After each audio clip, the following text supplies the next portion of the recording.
కార్మికులకు deputy CM Pawan Kalyan అండగా నిలిచారు. ఉమ్మడి అనంతపురం జిల్లాలోని Sri Sathya Sai water supply board కార్మికులకు 8 నెలలుగా వేతనాలు అందలేదు. వారి సమస్య పవన్ కళ్యాణ్ దృష్టికి వచ్చింది. వెంటనే స్పందించిన డిప్యూటీ సీఎం 30 కోట్ల రూపాయల బకాయి వేతనాలను తక్షణమే విడుదల చేయాలని ఆదేశించారు. ఆర్థిక శాఖ ఆమోదంతో 30 కోట్లు ప్రభుత్వం విడుదల చేసింది. తమ జీతాలు విడుదల కావడంతో కార్మికులు పవన్ కళ్యాణ్ కు కృతజ్ఞతలు తెలిపారు.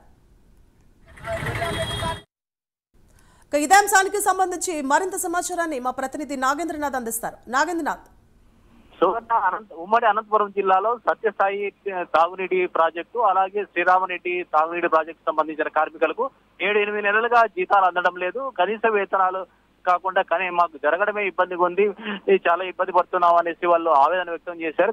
ఇప్పటికే అధికారులు కానీ అలాగే ప్రజాప్రతినిధుల దృష్టికి చాలా మంది దృష్టికి తీసుకెళ్లారు.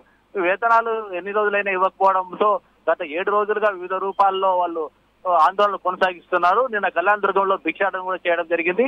అలాగా ఒక్కొక్క రోజు ఒక్కో రకంగా వాళ్ళు ఆందోళన చేపట్టారు. ఈ విషయాన్ని పవన్ కళ్యాణ్ దృష్టికి తీసుకెళ్లడంతో వెంటనే స్పందించిన ఆయన 30 కోట్ల రూపాయలు వేతనాలకి ఇవ్వాలనేసి వాళ్ళకి ఏవైతే పెండింగ్ ఉన్నాయో అవన్నీ వెంటనే చెల్లించాలి, కార్మికులకి వేతనాలు ఇవ్వకుంటే వాళ్ళు ఎలా పనిచేస్తారని ఆయన చెప్పడం జరిగింది.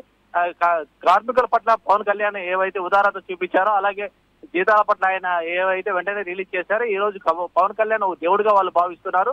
8 నెలలుగా మేము అనేక గత పాలనలో కానీ ఈ పాలనలో వచ్చిన కానీ అనేక పర్యాయాలు అనేక మంది అధికారులు కానీ నాయకుల దృష్టికి తీసుకెళ్ళినట్టు ఎవరు పరిష్కరించలేదు.